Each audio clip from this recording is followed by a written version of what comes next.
Welcome to the Old Time Radio Westerns. I'm your host, Andrew Rhynes, and before we get into this episode, I wanted to do a little PSA and remind you that I put out multiple shows a week of Old Time Radio Westerns. You can check them out by going to otrwesterns.com or looking up OTR Westerns on your podcast application of choice.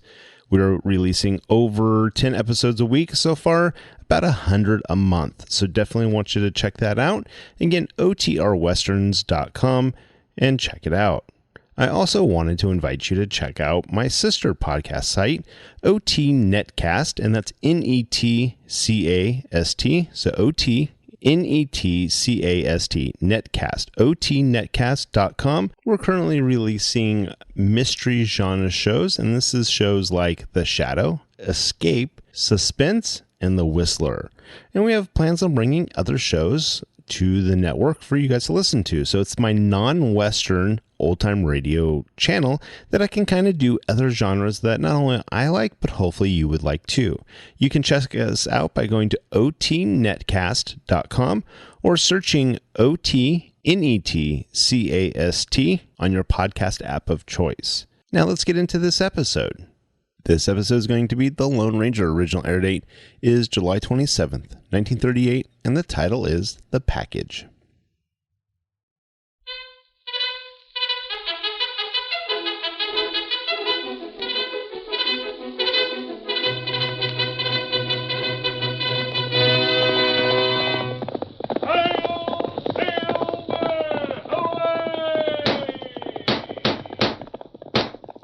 A fiery horse with the speed of light, a cloud of dust, and a hearty hi-yo Silver, the Lone Ranger.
Whenever men gathered around the campfire, in the days when the West was young, stories were told of the masked rider of the plains.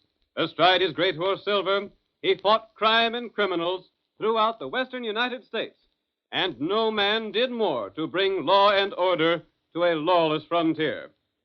Now, from out of the past come the thundering hoofbeats of Silver. The Lone Ranger rides again. Come on, Silver! Someone's waiting on the trail ahead! Hi-yo, Silver!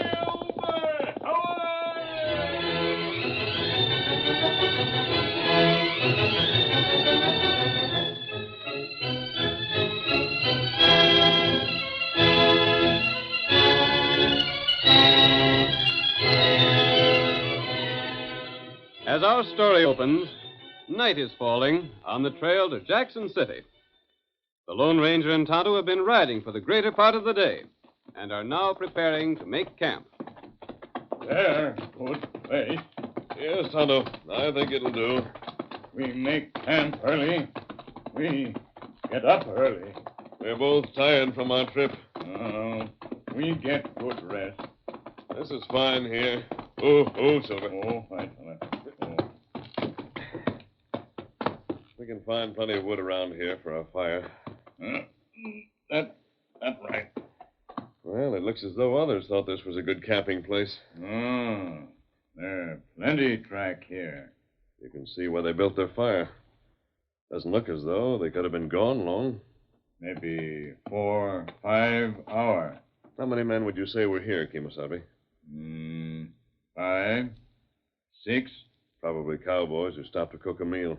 Look there. Cigarette stubs. Oh, them loco weed. Loco weed. Ah, That's dangerous stuff to smoke. I've seen it turn men into killers. many bad feller use them. Perhaps those men weren't cowboys after all. Tonto not know. Did you hear that horse, Kemo? Silver hear him too. I wonder who's riding here. Maybe more feller make camp here. I'd rather not answer questions about this mask. Or come this way, all right. There he is, and he hasn't a rider, Kemosabe. Ah, Here, old fellow. Look, he answers all right. Here you are, boy. him want to go back. He acts as though he's trying to tell us something. What's the matter, old fellow? That's plenty strange. I think he wants us to go with him. Come, Tonto. We follow him? Yes, we'll get our horses and see if he leads us anywhere. That's good idea. Steady, Silver. Him in plenty big hurry. All right, old fellow. We'll follow along. Come on, Silver. Get him up, white feller. Tonto, he's taking us toward that woods. Ah, Did you see anything wrong, Kemosabe? what's that there? There's something on the ground. Looks as though it might be a man. Ah, Come on, Silver. Here we are. Oh, Silver. Oh, fella. Oh, I boy. Tonto. This man is dead. Huh? Me take look. A young fellow, too. Him get shot through back. Shot in the back. Him die quick. Can you tell how long he's been dead, Tonto? Maybe 3, 4 hours. 3 or 4 hours. Uh, That's the same time you thought those men left the place we stopped to camp. There.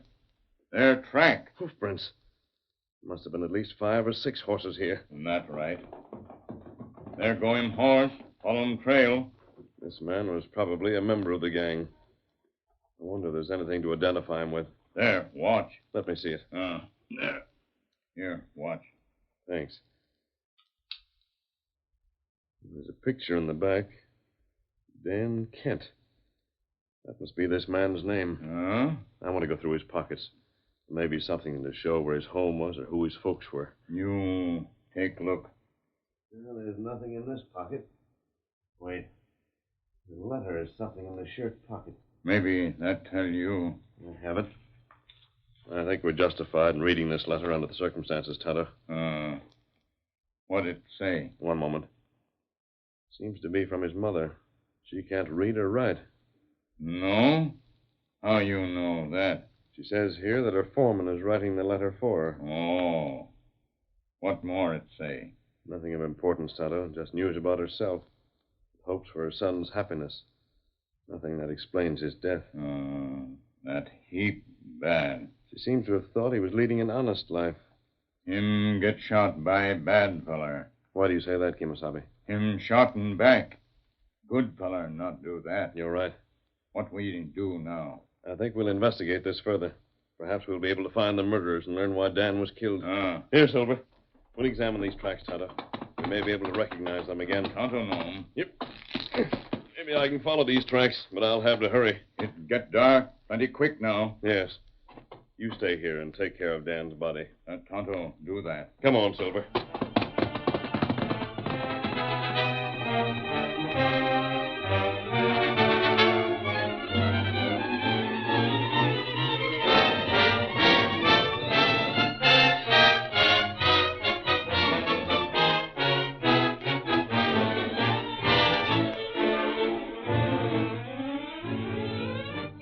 Jackson City was a typical Western town. It boasted little more than a main street, a group of weather-beaten homes, a cafe, jail, and a stagecoach office. Red Murphy was the manager of the coach line, and we see him now at his desk. The door of the office opens, and a little old lady enters. Why, howdy, Miss Kent. Hello, Mr. Murphy. I just come to see about the stage. You sit right down. It ain't often I get to see you anymore. Oh, you needn't give me your chair. Well, thank you. I reckon I'm getting to the age where a body don't care much about standing on their feet no more than they have to. You weren't aiming to go no place in the stage, was you? My, no. Traveling ain't for such as me. I just come to see if a package come from my boy. Which one, Miss Kent? Pete down Frisco way or Dan that you say is mining over in Colorado? This package was to come from Pete, Mr. Murphy. I recollect you were getting a letter from Pete the other day. That's how come I'm here. He written his letter that there'd be a package of cash for me on the next stage. Of cash? Mm-hmm. $600. Pete sending you all that? He's a mighty fine boy, Pete is. He's sending it 'cause he heard I'm liable to lose my place if I can't get tax money together. By golly, Pete must be doing darn well for himself. Oh, he always was smart, even when he was a young'un. Yeah, I can remember him. It was Dan that was the wild one, weren't he? No, there weren't nothing wrong with Dan.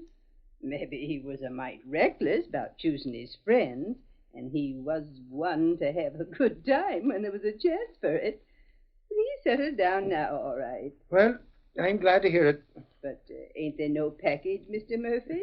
Sure, you needn't go to worrying, Miss Kent. The stage just ain't come in yet. Oh. You see, there's been a heap of trouble on the trail lately. There's been landslides, and the bridge went out over to Willow Creek, and all kinds of things. The stage ain't come in on time for the past week. But have you any notion when it'll be here? I'm downright sorry, but I can't say as to that neither. Maybe it won't show up till tomorrow sometime. Oh, then I don't reckon there's much use in my waiting any longer. You ain't riding back to your place, are you? It's a mighty long ride for a body like me, but I might just as well. Now, why don't you stay over at my place? The missus would be glad to put you up. No, I think I'd better be getting back. Well, suit yourself, Miss Kent. You'll look out for my package, won't you? I sure will. Thank you. And if I don't get in for it tomorrow, you hold it till I do. I'll watch it like it was my own. Goodbye, ma'am. Good day. There goes one of the finest old ladies I ever seen. She did a beginning, but she's got more spunk than a dozen men. Red Murphy. Huh? Golly, where'd you come from? I came in the back door. You're masked. There ain't nothing here for you to take. Honest, there ain't. I'm not a thief. I'm here to ask you some questions. Is that all you want? It is? Was that old lady who just left here, Mrs. Kent? Yeah, that was her. I thought it was.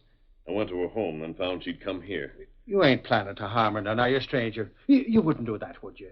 She ain't got nothing for you to steal. She has a son named Dan? Yes, but Does she know where he is? What business is that of yours, mister? I ain't... Answer me. Well, I reckon she does. She sent him a letter by my stage up Denver way once. That was quite a spell ago. He's supposed to be mining. Yes, I saw that letter. Mister, don't do nothing to hurt Miss Kent. She's old and feeble. You like her?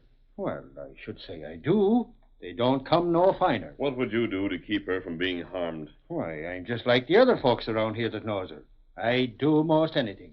Red, her son Dan is dead. Dead, you say? Yes, and the men who killed him are right here in this district. How come you know that? Red, I want to know this. Does Mrs. Kent own anything of value? Anything that outlaws would want to steal? There's nothing that I know of. Are you sure? I ought to be sure. Even the cattle she owns ain't worth the stealing. I told her she ain't got nothing. What's that? By golly, it must be the stage. Drat it, Miss Kent just missed it. She was looking for the stage? I ain't got the time to talk to you now, stranger. I got to see to the stage. But you stay on. There's things I want to ask you. I'll wait for you.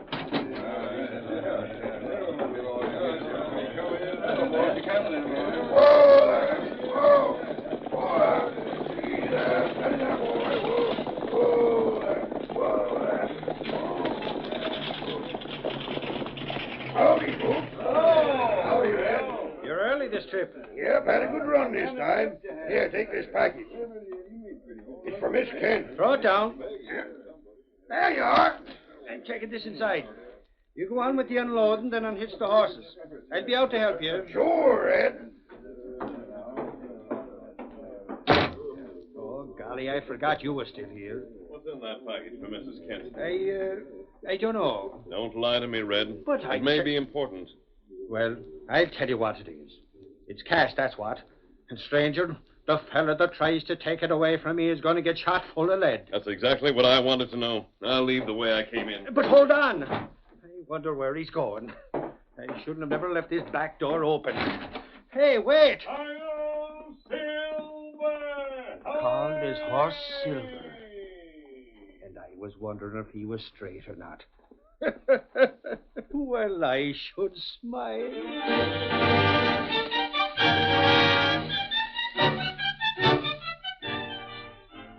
The curtain falls on the first act of our thrilling Lone Ranger drama. Before the next exciting scenes, please permit us to pause for just a few moments.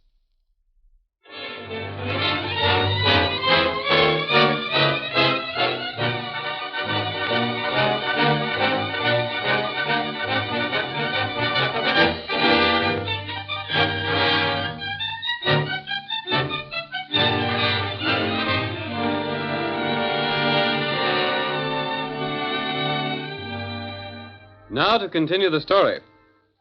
The Lone Ranger and Tonto, stopping to make camp near Jackson City, were met by a riderless horse that led them to the body of Dan Kent, who had been shot in the back. The masked man and his companion followed the tracks of the killers to the Kent ranch. Then the Lone Ranger rode to town, where he learned that a package of money had just arrived from Mrs. Kent by the stage. As our second act opens, we see the masked man reining in his great horse at the camp he shares with Tonto. Oh, Silver. Oh, boy, steady there. Oh, boy. Tonto! Yeah. You get back soon. I think I've learned why outlaws rode to the Kent ranch. Why that? Mrs. Kent is expecting money from another son. How outlaw know about cash? I'm not sure, but I believe I know the answer. Kent woman know son Dan outlaw? I don't think so. And we won't let her find it out unless we have to. Not good. There are still things we have to do before we can catch the outlaws. That's right. I want you to find the sheriff and his deputies. Don't tell them anything, but learn where to locate them if we need them in a hurry. Tonto do that. We must be sure to be ready for whatever happens.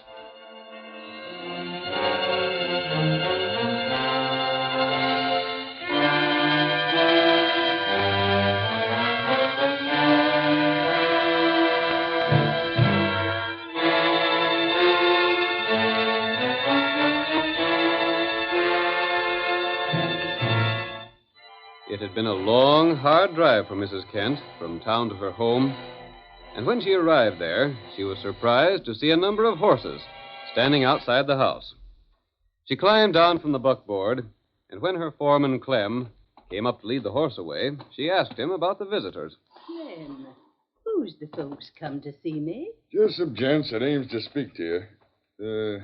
You get that package off the stage, ma'am? The stage is late, so I didn't wait for it. Are they strangers, Clem? Uh-huh. The folks in the house. Oh, them. Well, ma'am, maybe they're strangers to you, but they ain't to me. I wonder what they want. You'll find out soon enough, I reckon. I haven't a notion why anybody'd be calling on me. They won't be backward about telling you.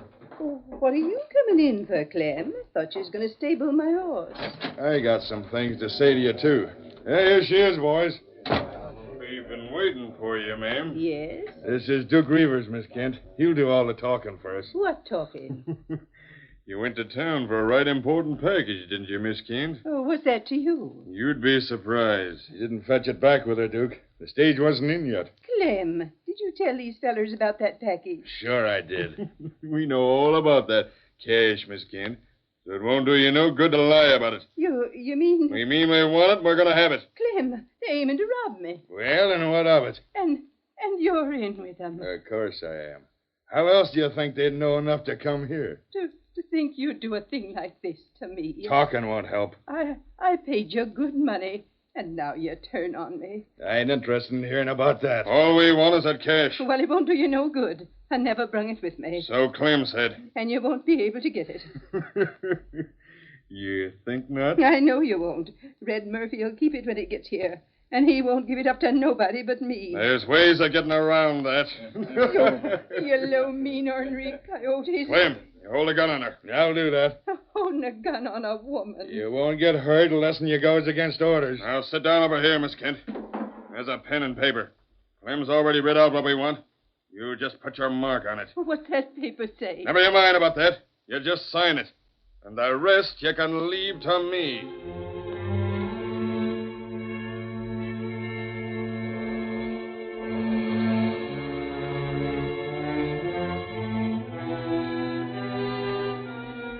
Mrs. Kent, helpless in the hands of the outlaws, signed the paper written by her foreman and gave it to Duke, who immediately left the house, mounted, and rode for town.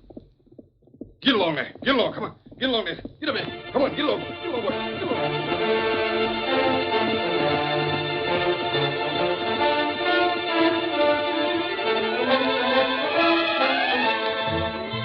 The Lone Ranger, riding toward the Kent place, saw Duke racing by and pulled Silver to a stop. Oh, Silver. Oh, boy, steady there. Oh. Silver, that fellow came from the Kent ranch, and he's heading for town. He's one of the outlaws. We may be too late. I want to see the hoofprints of his horse. Silver, he is one of them. Tonto and I followed that same track before. We've got to get back to town and find Tonto right away. Yep. All right, old fellow. We'll have to hurry. Hail, Silver!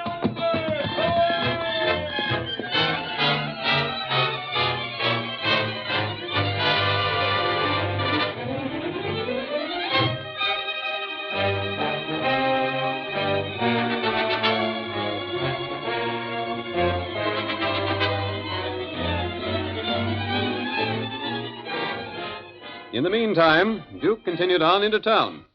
There, with a signed paper in his hand, he halted before the stage office, dismounted, and strode inside. Red Murphy looked up in surprise at the sound of the door. You the manager here? Uh-huh. What can I do for you? Read this here note. It'll tell all that needs to be told. Yeah? Give it here. It says Miss Kent wants me to give you the package that was to come addressed to her. That's what it says? I didn't know nothing about it.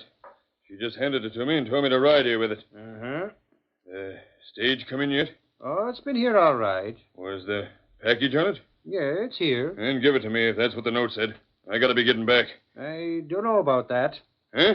I sort of figured she'd be coming after it herself. She was here once, wasn't she? Didn't she have the whole trip for nothing? Yeah, I know. Then what's troubling you? Well, I don't savvy why she sent back for it so soon. She told me she'd be in tomorrow. Maybe it's something she wants real bad. It's that, sure enough. But I don't know. Blast it, hand it over and be done with it. Just who are you, anyhow? You work for Miss Kent? Of course I do. I wouldn't be here if I didn't, would I? It's a powerful important package. I can take care of it. Uh-huh. For all I know, maybe you take care of it too darned well. Say, just what are you hinting? Oh, nothing. Nothing. I was just sort of thinking out loud. Doggone it. What do you want that old woman to do? Ride all that ways back to town just because you're too stubborn to do like she asks? I got another idea. Yeah? There ain't nothing much doing here now. Maybe I could spare the time to run out there with this myself. Blast it, there ain't no need of that. Oh, shucks, it won't be no trouble. I'll just... Let this man take the package. A mask fella. You here again? Give him the package. It'll be dark before he gets to the ranch now. Why should I do what you say? I think you will. No, wait. There ain't no reason to get your hands so blame close to them 6 guns. Take the package, Duke. Yeah. Take it to Mrs. Kent. She sent you for it. There's no reason she shouldn't get it. Doggone it, you shouldn't have butted in like this. Go ahead, Duke. The mask fella's got more sense than you have, Red.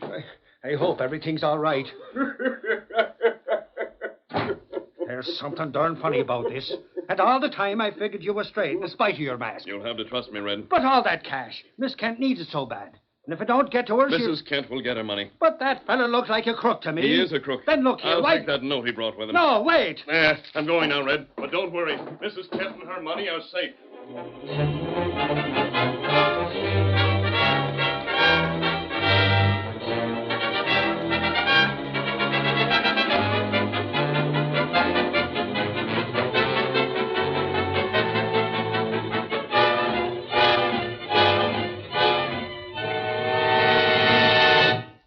The rest of the band of outlaws had made themselves comfortable in Mrs. Kent's home while they awaited the return of their leader. Mrs. Kent tried to face them bravely. And as a last resort, she attempted an appeal to the treacherous foreman. Lem, haven't you no decency at all? Can't you see the wickedness of what you're doing? Keep still, won't you? The only reason I want that cash is so as I won't lose my place. It's just enough to cover my taxes, and if they ain't paid, everything I got will be took away from me. Shucks. You ain't got long to live anyhow. The cash is worth a heap more to us fellas than it is to you. Clem. Yeah. There's Duke pulling up in front of the house. You got the package with him? He's holding it under his arm. Good. By golly, it worked, Duke. That Murphy fellow was darn stubborn, but I got the cash just the same. You'll divvy it up and then get out of here. Yeah. I was just wondering. What's the matter now? We got the cash, all right. But I don't like the idea of leaving anybody behind that can tell the law about us. Yeah.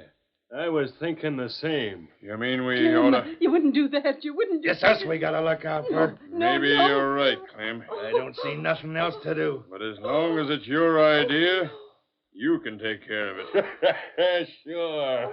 All you fellas set to pull out? We're settled up. Now that we got the cash, there ain't nothing holding us. You just think there ain't nothing holding you. What's the law? Come on in, boys. How'd they get him? Don't try to go for your gun. We ain't got a chance. Sheriff, thank heavens you've come. It was the masked fellow brought us, Miss Kent. He's the fellow that made Red Murphy give me the cash. I did that so we'd have enough evidence to arrest you. Blast Then you. you're a lure and a snake for what you've done. How did you trap us? The masked fellow followed your trail here. He followed... Careful, Sheriff. Thanks, Sheriff. I was sort of forgetting. I know what the sheriff was about to say. Yes? He was going to tell about Dan. Get him, Tonto. You get him. Get that rope off of me. Hold him, Tonto. Me do that. We hold What- you. You not get What away did he from start me. to say, masked man? you What is know. he going to say about Dan? I'll tell you later, Mrs. Kent. Well, we might as well be taking these fellows along to jail. You ain't taking me. Let's make a break for it, Clem. You're doing right out. That'll hold you. You winked me in the shoulder. Well, I'm darn sorry I didn't finish you up. My hand. That was a darn quick shot, stranger. I saw him go for his gun. My hand is smashed. Smashed. The masked fellow just shot the gun out of it. Take these men away, Sheriff. Come along, you fellers. If the masked fellow hadn't meddled in... But he did. The blame lucky thing. Now get out there. My deputies will take care of you. I can't thank you enough for what you've done. There's no need. You said something about Dan. We saw your son, Mrs. Kent. You did? I know you're worried about him. Well, sometimes he didn't always do just what he should. There's only one thing I can say. You needn't worry about his going wrong any longer. You sure of that? Yes, Mrs. Kent. Come, Tonto. Oh, but wait. There's more I want to ask you about Dan. We may meet again, Mrs. Kent. I sure hope so.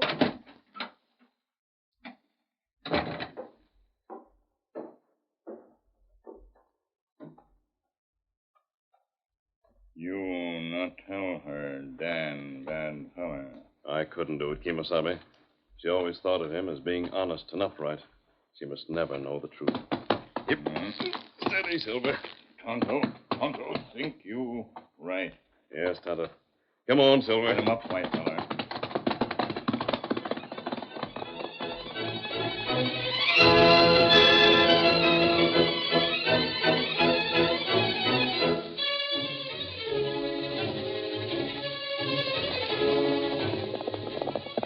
Come on, Silver, old fellow. We're heading north to the Oregon Trail.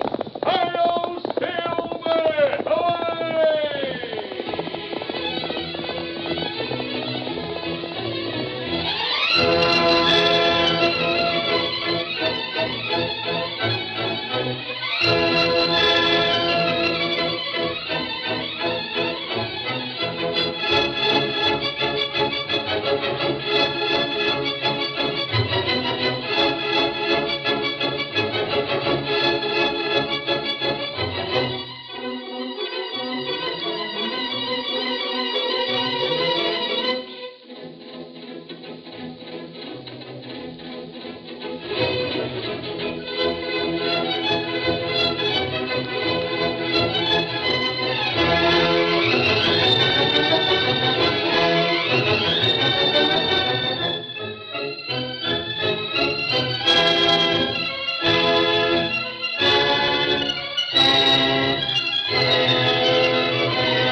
The story you have just heard is a copyrighted feature of the Lone Ranger Incorporated.